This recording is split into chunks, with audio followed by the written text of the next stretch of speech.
another targeted individual. Her name is Nicole. She was born in Dominican Republic, the same island where I'm from, and she moved to New York when she was before becoming a teenager, and now she's living in North Carolina.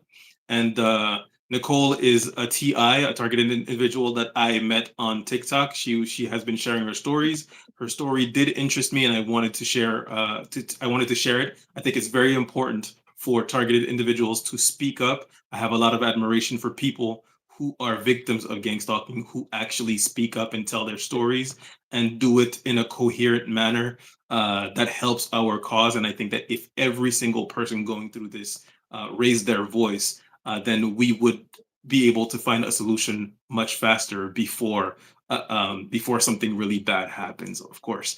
Now, Nicole, how are you doing today? I'm doing okay.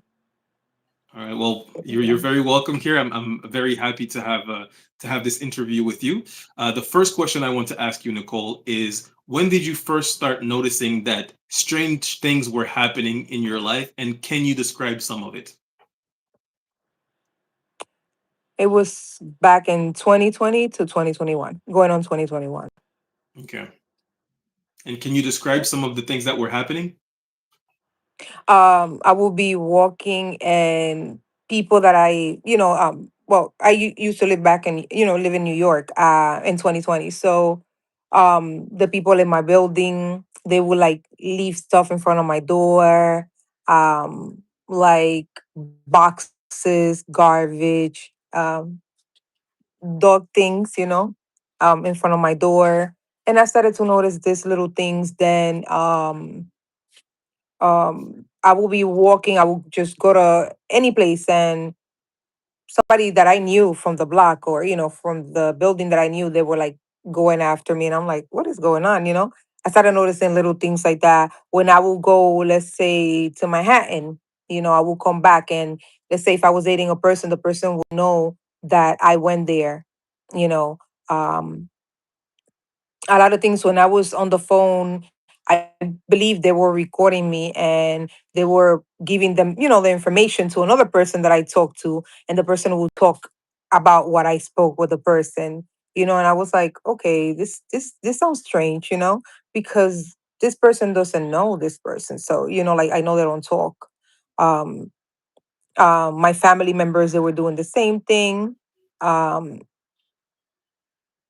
it was a lot of thing going on. Let's say if I went to apply for food assistance, they knew that I was gonna go there because my phone was hacked and it was tracked. So, I wouldn't get food stamp. If I will get, if I needed to get some type of help, they were like, I don't know if the people there, they knew, like, the public assistant people, they would know that I was going there. They would deny it, even though I needed it. It was not like I was, taking. It Okay. was a lot So of what I'm things hearing going. is, sorry, did you want to talk about some more? No, I said, that it was a lot of things. Like, it's so much that I can, we will be Yeah. here for an hour, probably more. I mean, I completely understand what you're talking about, and I just wanted to do like a short, sort of resume what you were saying is. So first things first is you were talking about you were being followed by people that lived in your neighborhood. The second thing that Yes. you mentioned, which is very noteworthy, is directed conversation. So you're saying that people were talking about things in your life that they should not have knowledge of unless they were either in contact with the people that you were interacting with, or having phone conversations with while at home, and you knew that these people didn't know each other, and the only other explanation is these people are spying on you, pretty much, right? Yes. So what we've established is you've gone through basically being followed, being followed, being spied on through your electronics, more than likely your phones, Yes. directed conversations. Now, was there Home anything else that cameras. you've experienced? Yes, my home camera. They would know everything that I was doing and my kids were doing. If I would go outside, like to the grocery store back in New York, they would know.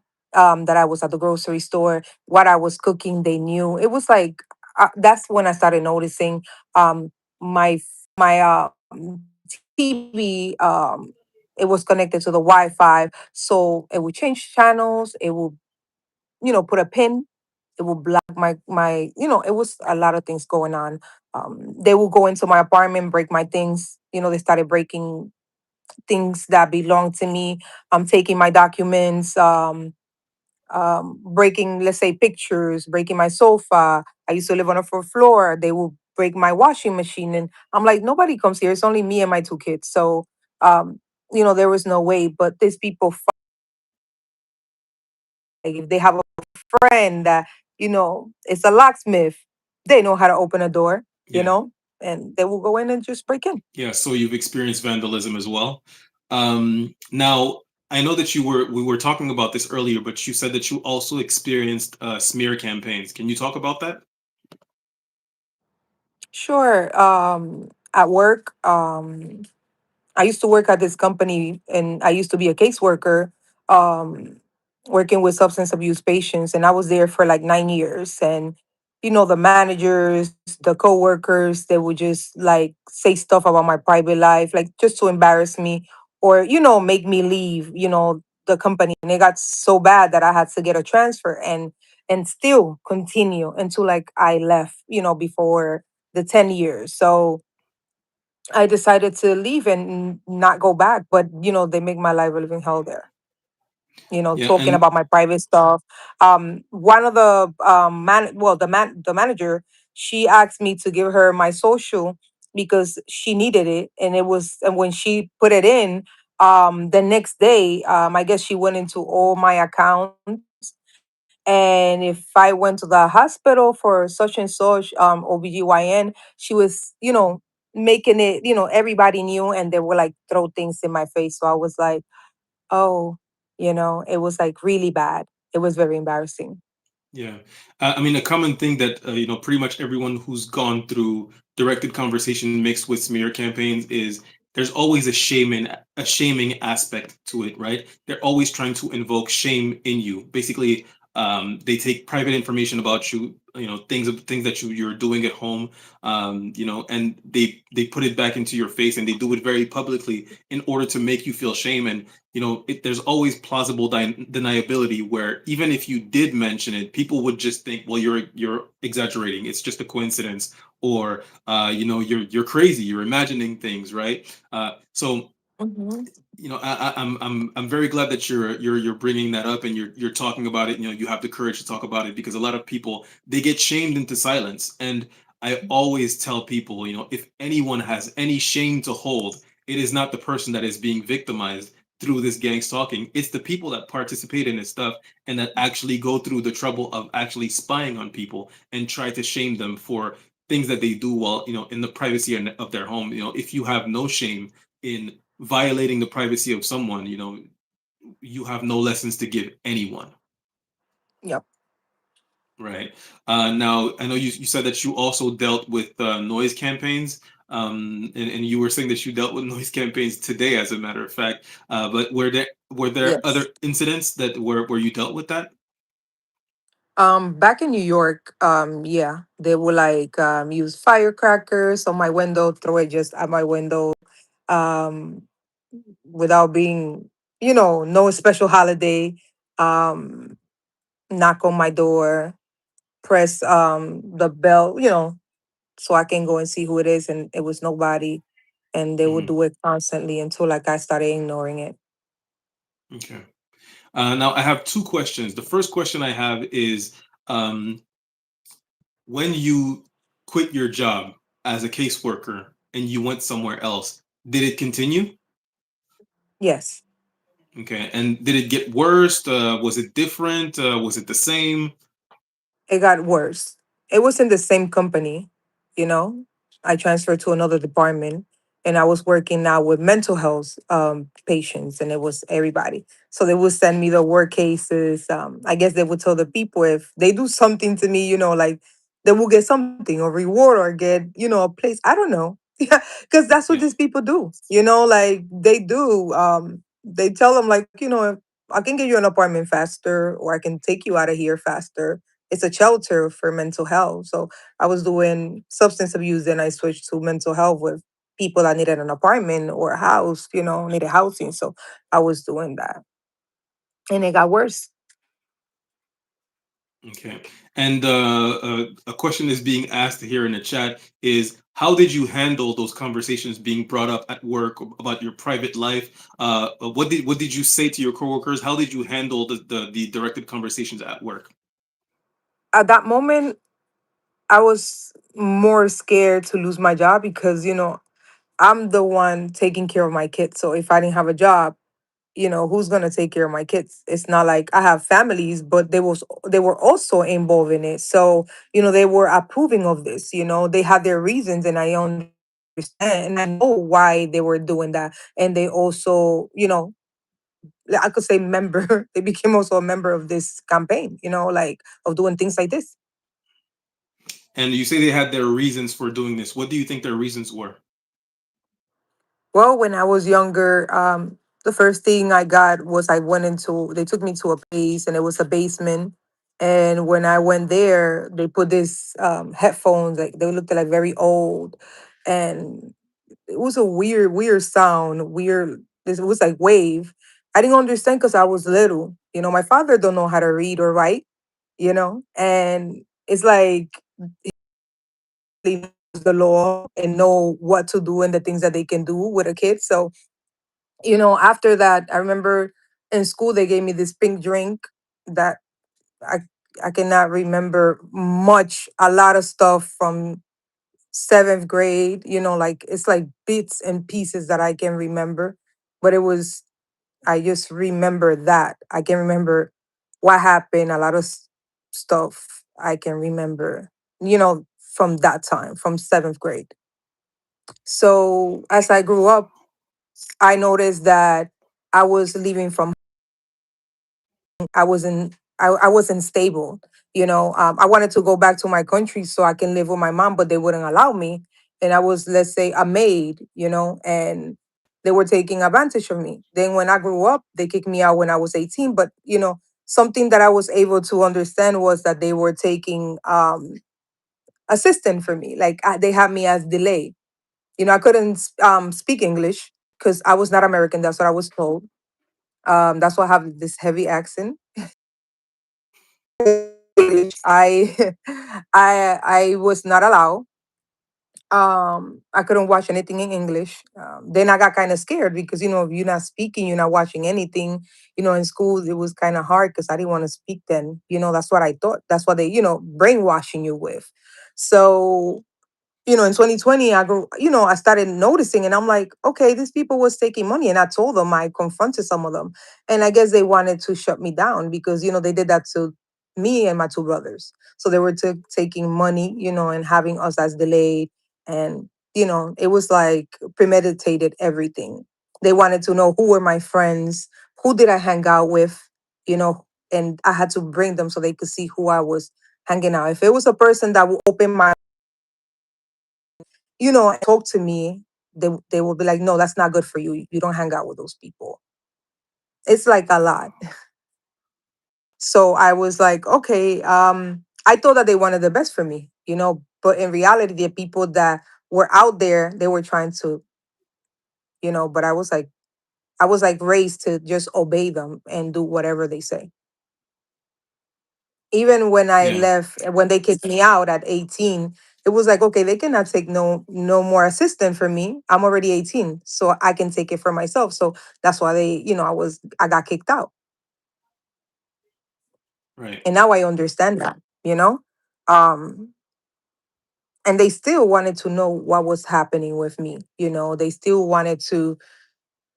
It was a lot. It's a lot.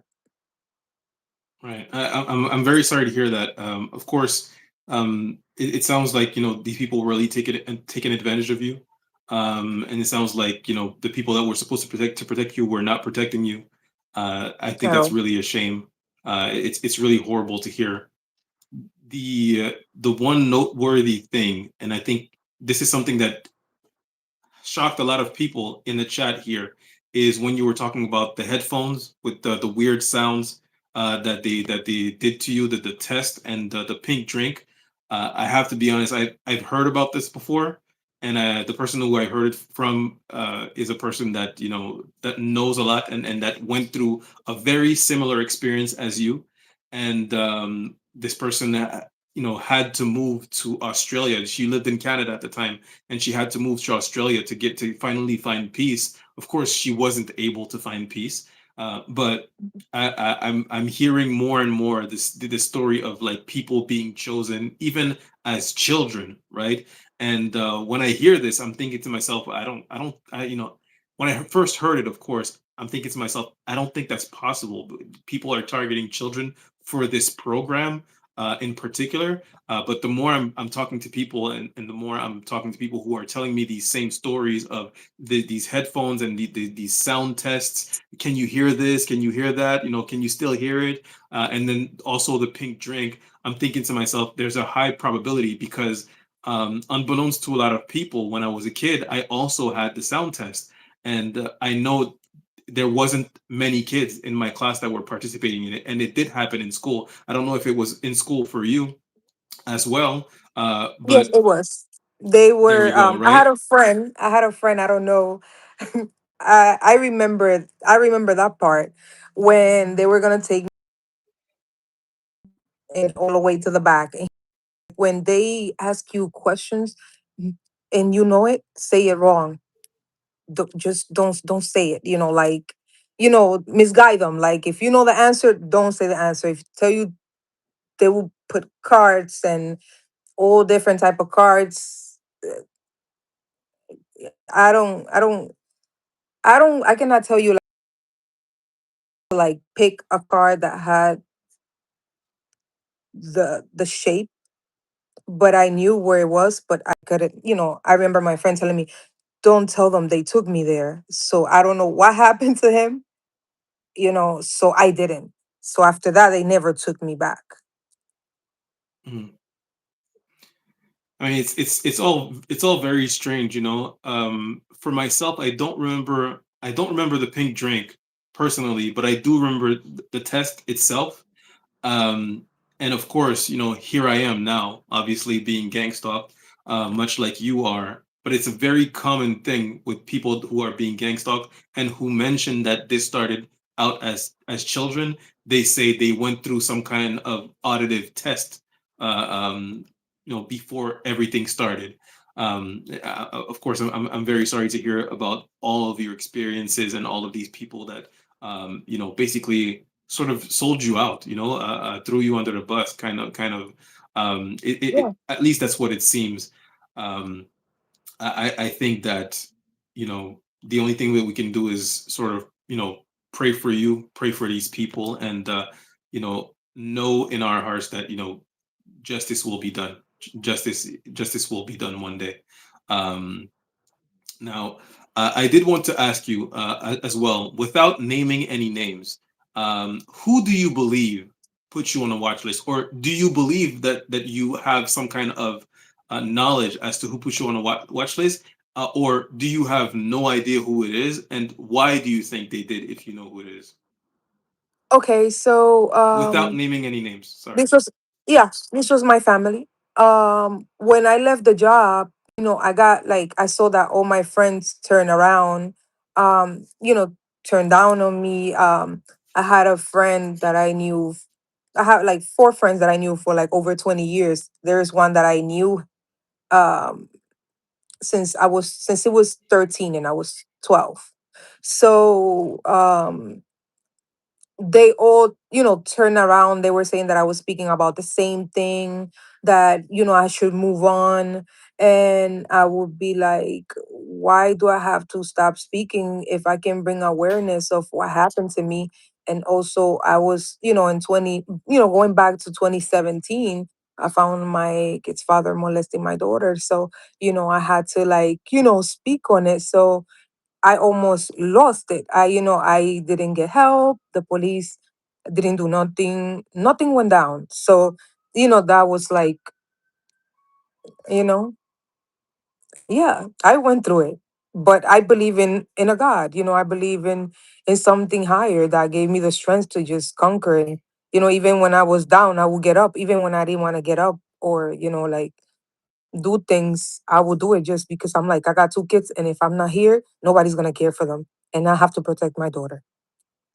So I think, he also called me one day and told me they're gonna do so many things, you're gonna unalive yourself. And I was like, it will return back to you because that's not happening. I'm not choosing that. If I do that, then I'm telling God that whatever he did was wrong. So I'm not doing that. So yeah, he's part of it too. He's part of it. It definitely Because for him seems. to It call me definitely and tell seems. me, for him to call me and, say like they're gonna do so many things to you that you're gonna unalive yourself, of course. you know. It's your Um, father saying no, that. no, the kid's father, Okay. Okay. because of I exposed him of what he did. So I'm sorry. You said Mhm. your child's father did that to your daughter, or your father? No, the child's father.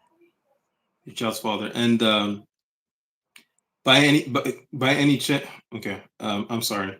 I'm sorry. I'm sorry. Uh, Mhm. I'm sorry that happened to you. Um, That's fine. I'm sorry. I'm sorry. My, my apologies. Um, does the father of your children, does he have any type of criminal record or anything like that? No, only when I took him to court.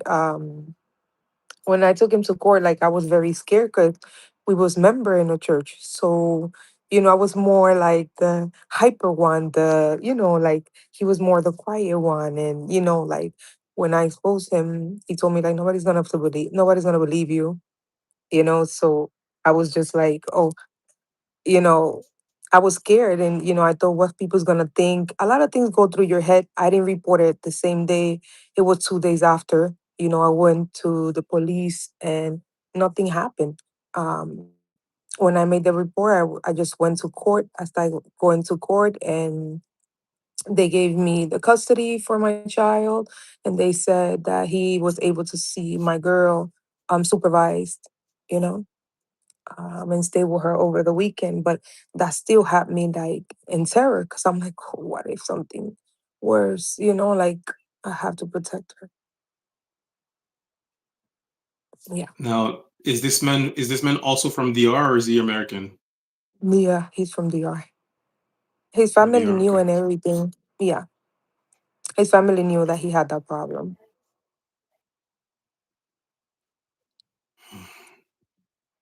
Mm. Okay.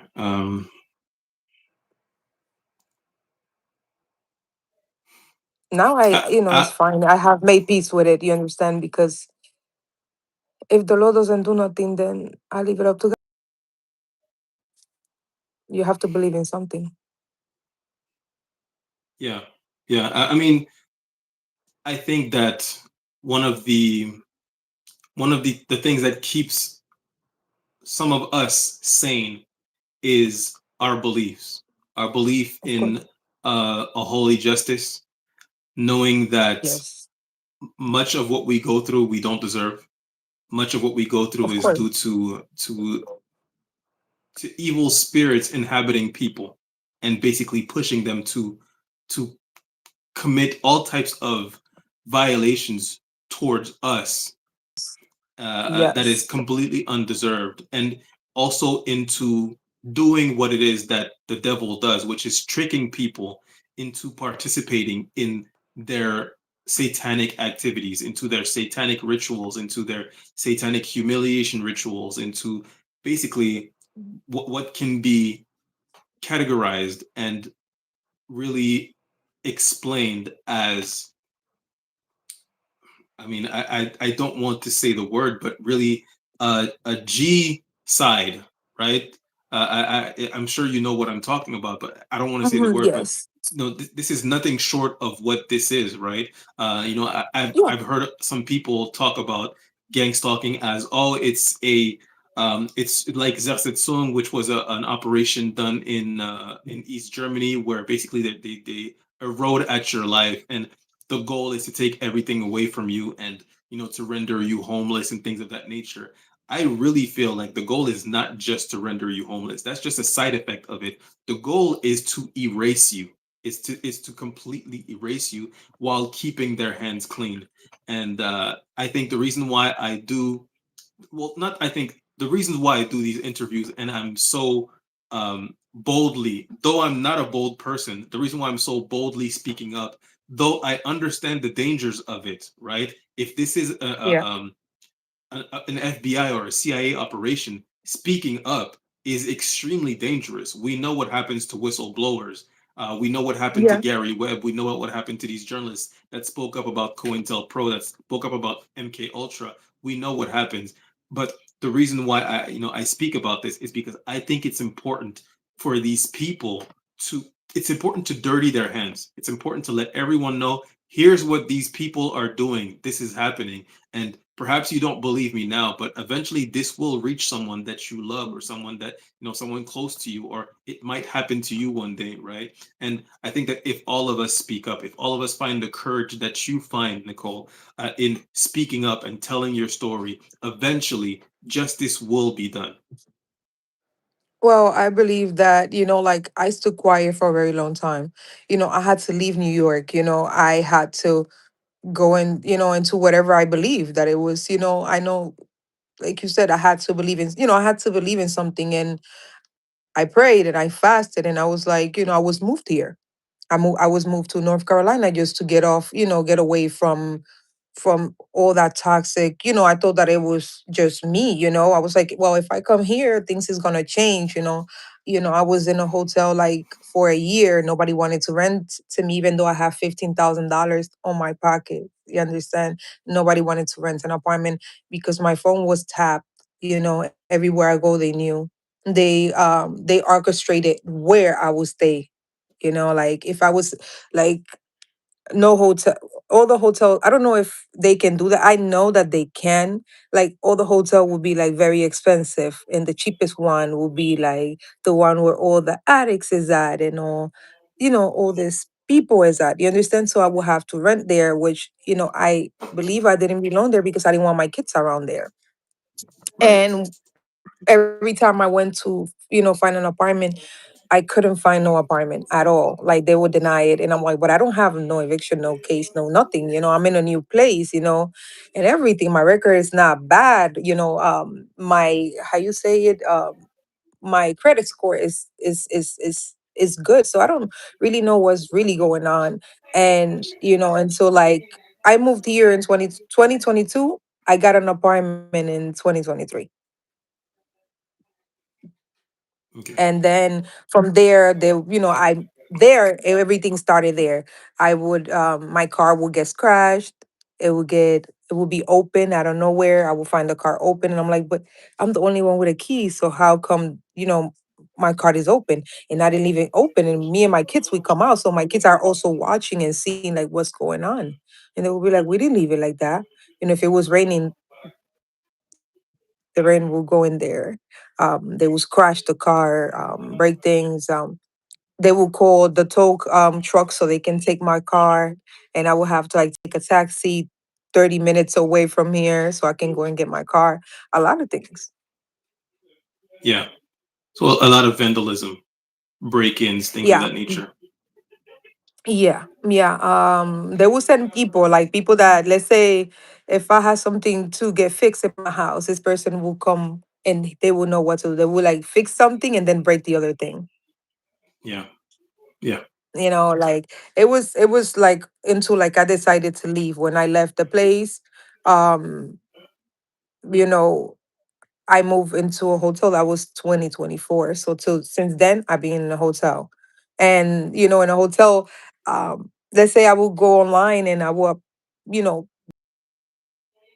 uh, a reservation, and the hotel is 450, let's say. And then out of nowhere I will be paying $600 weekly. You know? Yeah, it's Or I will be paying $500 weekly, and I'm like, what is going on? Like, these people really want me here in this hotel, and so I will move because, like, they come inside the hotel, they can pay anybody to come in and break my things, remove my things, um, a lot of things. Back in New York, they hacked my account and they closed all my accounts. Everything was closed. My emails was closed. I didn't have nothing. Even here, when I moved here, I opened a bank account. Everything was closed. They closed my account.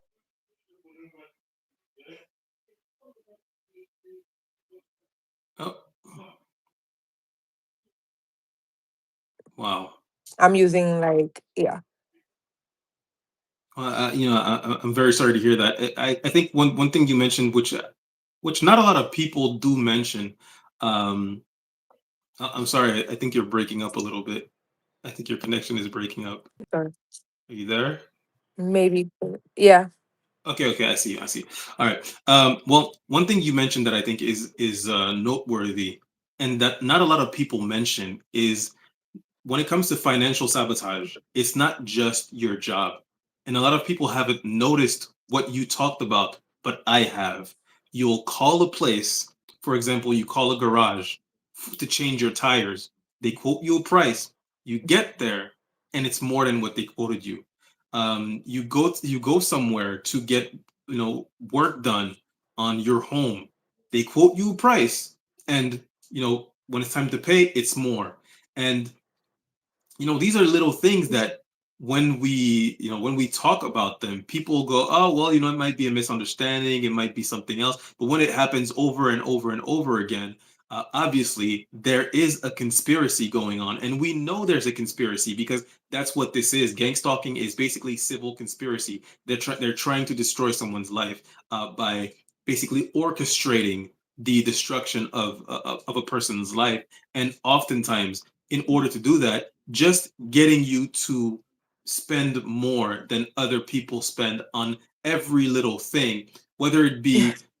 work on your car, work on your home, going to a business, services, goods and services, things of that nature, or even one of the things that is pretty common is pest control. They will infest your home with pests just so that you have to put money into getting rid of the pests in your home. And of course, you have pests in your home. No one is going to think that someone has infested your home. They'll think you're a dirty person, right?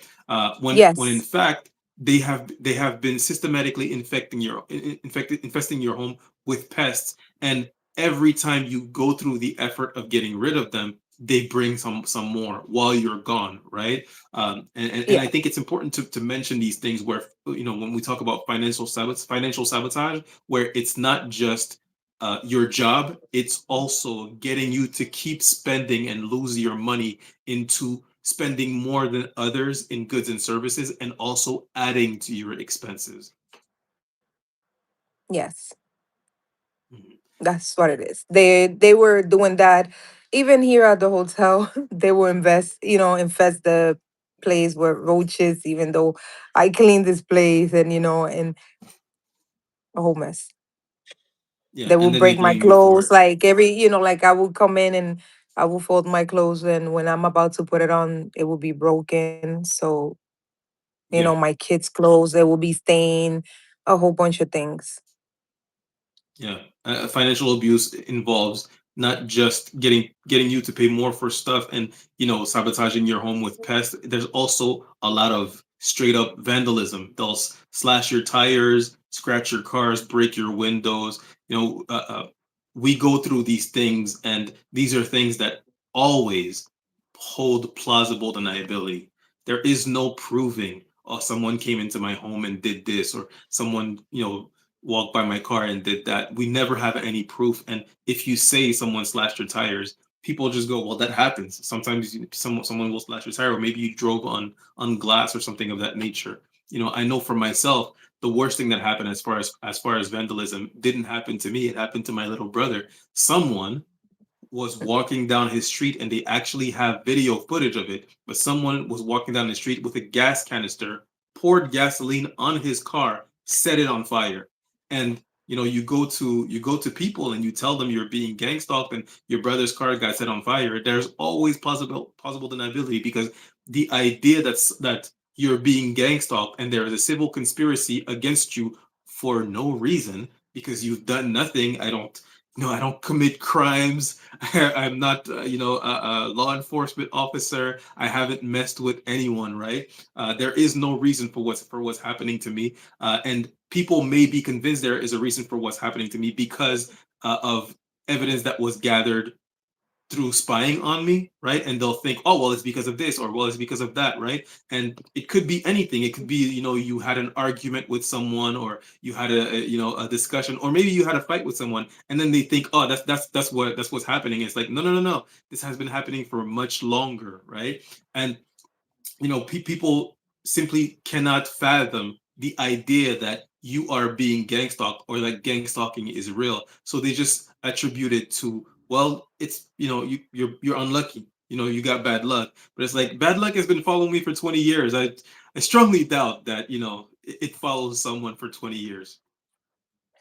You know, I had the friends back in New York. They would tell me like, "Oh, you're talking about the same thing," and I'm like, "Well, you say that because it didn't happen to you." You know, they will be Yeah, like, "You're a negative person. That's why you bringing negativity upon you." yeah, A lot of things. So I think that was narcissistic. So I'm like, yeah, so they not really my friend. They didn't have my best interest. They were just there to watch me, and you know they had their reasons, like uh, I remember for my 30th birthday, all my friends took me out, including my brother, and they sat me down and they put me in the table like I was in the middle. And one of them was like, "Oh, we're gonna crucify you like Jesus."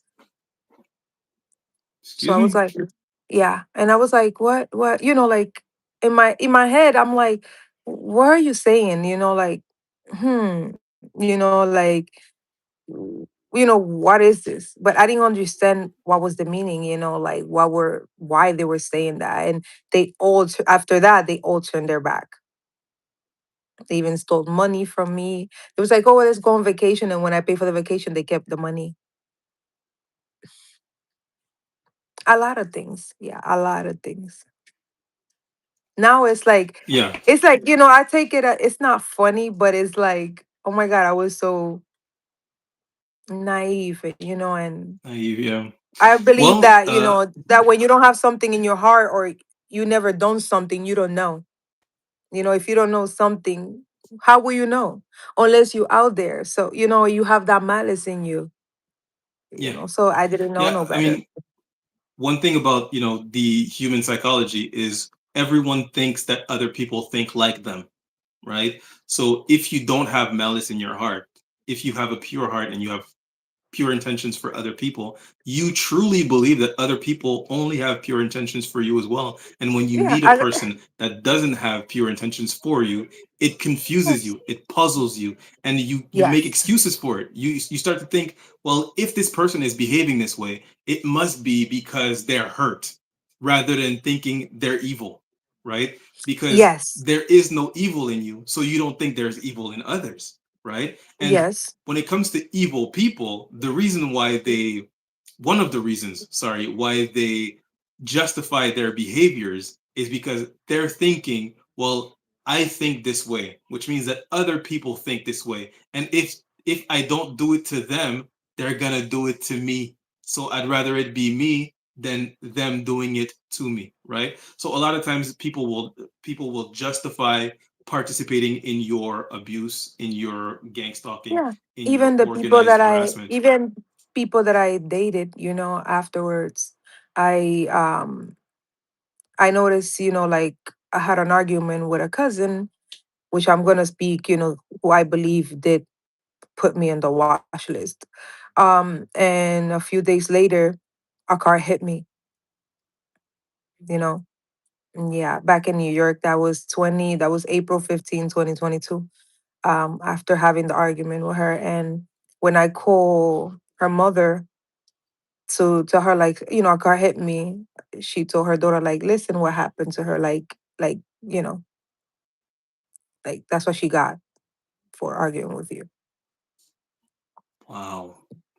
And Wow. then my brother was involved because they took me to a hospital. And I used to work at a clinic, and the clinic had physical therapy, all these things. So they made a case. They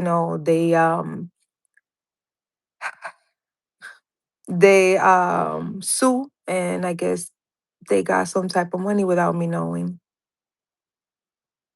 Wow. Yeah.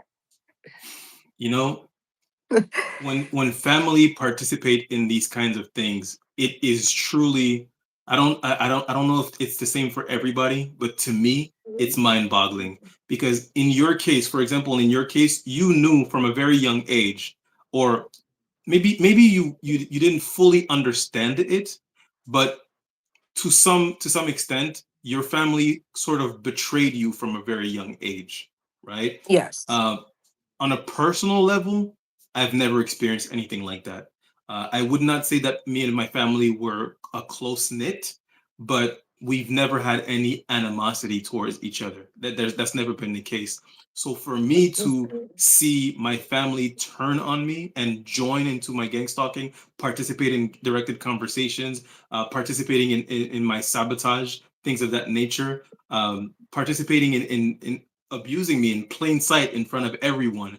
You know, I remember at my grandfather's funeral, one of my cousins got up on a podium and started talking. And while he's talking, this is, you know, our grandfather's funeral, and he's doing directed conversation at me, and I just have to sit there and pretend like I don't understand what he's doing because everyone is here, my whole family is there, right? So, you know, I think it's really mind-boggling when our family participate in our gang stalking. But I think one thing that helps us cope with this reality is understanding that they're just people.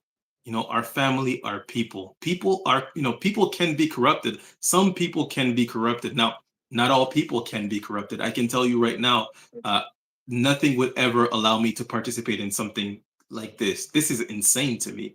But Well, I there would are not. certain I people would that I can be myself. corrupted. I would not. You know, I wouldn't wish even my worst enemy what they did to me.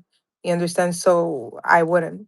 So they didn't have no mercy on me. So for me now, you might tell me like, "Oh, do you forgive them?" I forgive. I don't have nothing against them. It was a choice. They did whatever they wanted to do. You understand? Yeah, So I'm like, I don't. I don't have nothing against them. I'm mad at what they did.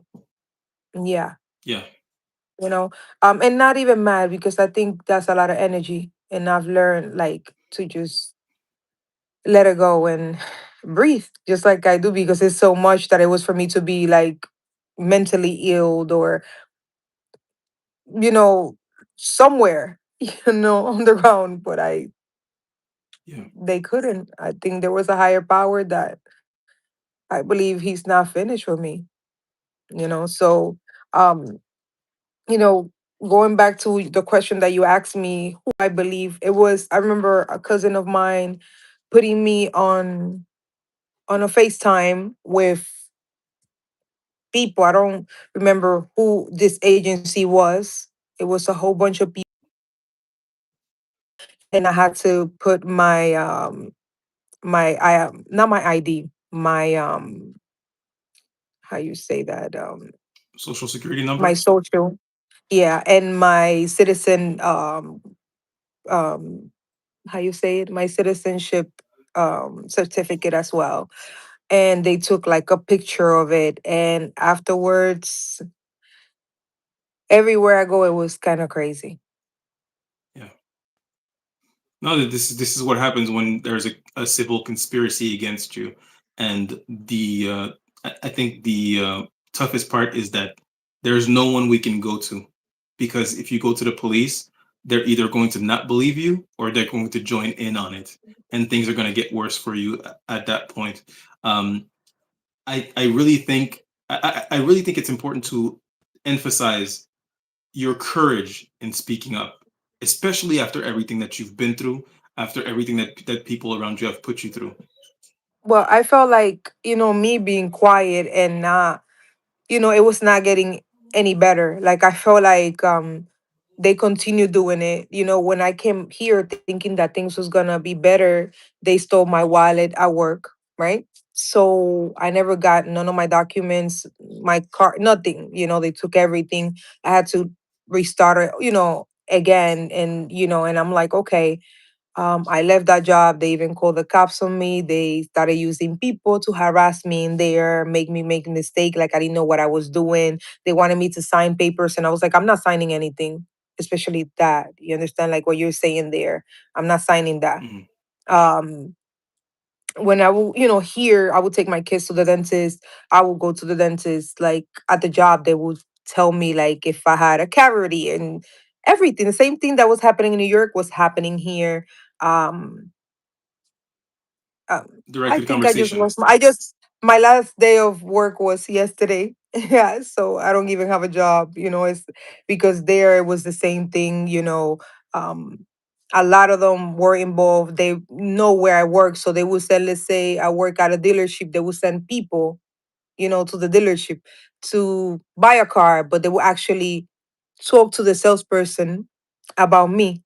And then the salesperson, I don't know where, would turn on me.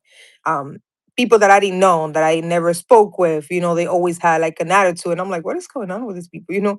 But I already know, their tactic, and I'm like, okay, Yeah. I'm just gonna ignore it. Or if they say things, I'm not a saint. I'm not gonna say that I'm a saint because I became very like, I have a little mouth. Reactive. Well, Well, you're I'm very, Dominican, eh? I'm bold. I would tell people, I would tell, I'm confrontational in a way, but there's battles that I don't fight, that I just ignore, and I'm like, let me just leave it alone and keep on going. I think I have a bigger fish to catch, so this is just Yeah. like, so let me just leave this person alone. I'm not gonna even give my energy, put my energy into that person or whatever. So, I kept going, and it was really bad. Yeah. Yeah. The the consensus here is basically that our silence is complicit. If we don't speak up, we are, I wouldn't say accepting the conditions that we are being put through, but we're not helping ourselves. I'm sorry, I think your light cut off. Hold on a second. Can you hear me, Nicole? I don't know if you're answering, but I can't hear you, and your camera has frozen. Let's give Nicole a second to come back to us. I hope you know, I hope you guys are appreciating her testimony. If you guys have any questions for Nicole, now is the time. I'm reading your comments right now. Now is the time. Oh, you guys can still see her, but is she moving? Because her screen is frozen here for me. Can you guys see her and hear her? Is she live to you guys, or is it just me?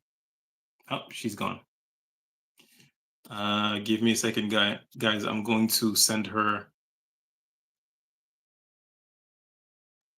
Sorry, I'm gonna send her the link to join again.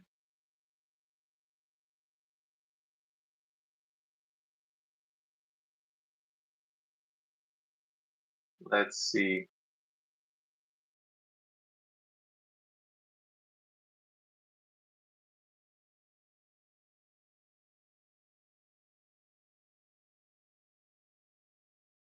What? What is this?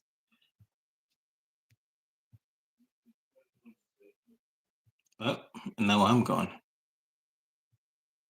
Hold on, guys.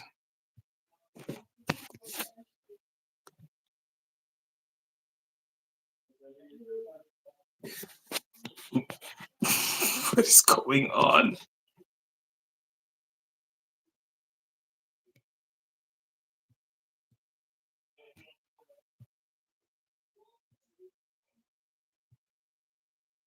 Well, guys, I'll be right back. Give me a second, all right? We're gonna start the live again in a second.